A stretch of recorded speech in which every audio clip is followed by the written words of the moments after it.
We have some great news for you and the fans. After 15 years, Double Fine, in tandem with our third-party production team, will be remastering your classic adventure game, Grim Fandango. I was really nervous going down to LA for the announcement because I was like, you know, those big platform-specific press conferences are so big and loud, and the stadiums are huge, and the games are always like, arrow through the neck, stab, and explosions, and these big blah things. I hate thinking about an adventure game being stuck in the middle of that because adventure games are so paced so slowly. It's hard to imagine them kind of competing with all that noise. And then they announced it, and we had all Peter Chan's art all over the boards, and it was beautiful, and then everyone cheered, and it was such relief. And glad that people were really interested in seeing it. Playing it again. We had the Sony conference. We made our Grim announcement. Zeitgeist was announced, and it was very exciting, and everyone cheered. You could see that we got a really great response from the people there. It made me feel good. Like, you know, I care about the preservation of this game. It was cool to see that other people do too.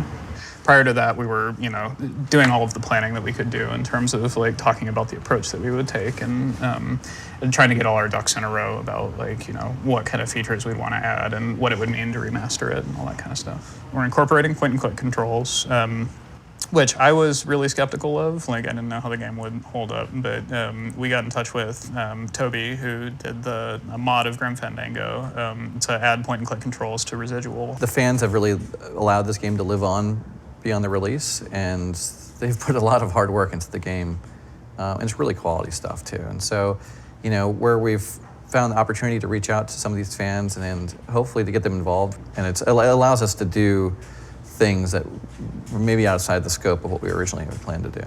So I've looked a little bit at what you did and how you annotated each. Oh God, everyone looked at my horrible source code. Just a bit.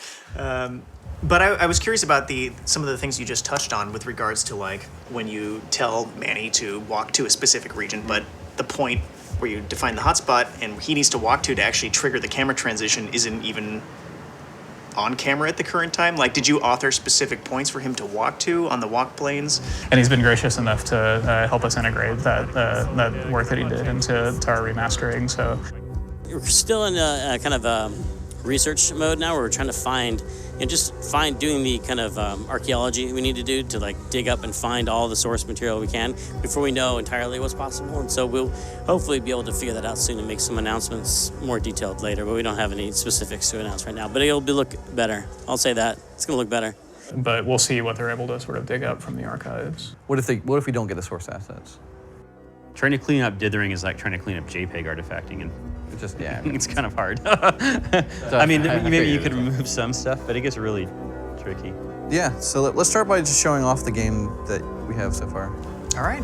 Well, here is the first time, perhaps, for many of you to see Grim Fandango running on the PS4. We've been hard at work, and let's launch it. Our focus at this point in development is primarily on getting the game ported to as many different platforms as possible. And we're also preserving the ability to run the game using the original assets and rendering techniques and stuff. So we're working on getting the classic software renderer that the game uses up and running on all of our target platforms. Yeah, you can see that this is really old and compressed using a super low resolution codec, which is something that we're hoping to fix in the remaster. And here we are in Manny's office with DualShock 4 controls.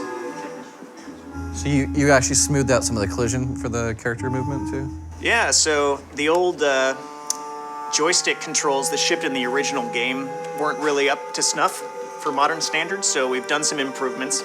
We want to improve everything we can about how the characters look and are rendered. We don't want to really crack into reauthoring anything because we want it to be done with respect to how the original artist made it. You know, Peter Chan's storyboards were authored to be a certain aspect ratio.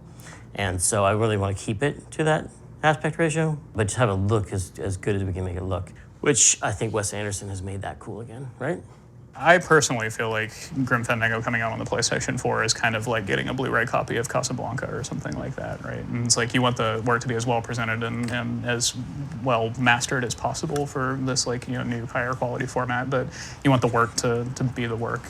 So what can we expect from the new renderer? Well, it's going to be running at 1080p.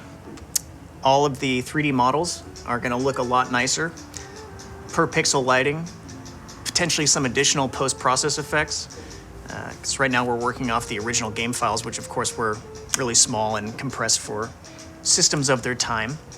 It still kind of depends on whether or not we get those original assets. But we actually have, this has everything that the archives had on it. So this little solid state hard drive has, I think the images were, it was probably 130 discs, like CD images. This little hard drive has everything that Lucas still had in storage for Grim Fandango.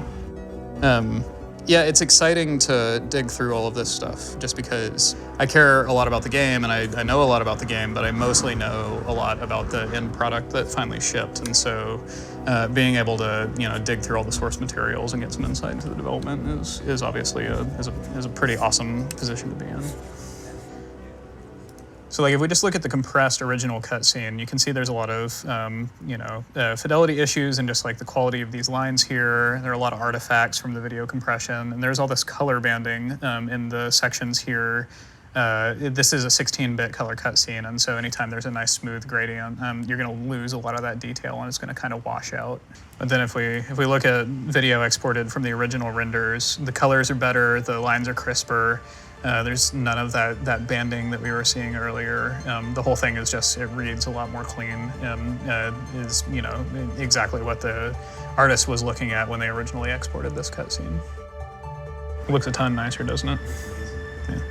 But yeah, this is really promising because what this means is that we have basically everything that we need for sure to remaster all of the cutscenes in the game, which makes it as like one of the places where the game is most obviously sort of dated by the technology of the era. And so being able to up-res that and make those come through really cleanly is going to be really nice and help bring it in line with the improvements that we're making to the real-time render.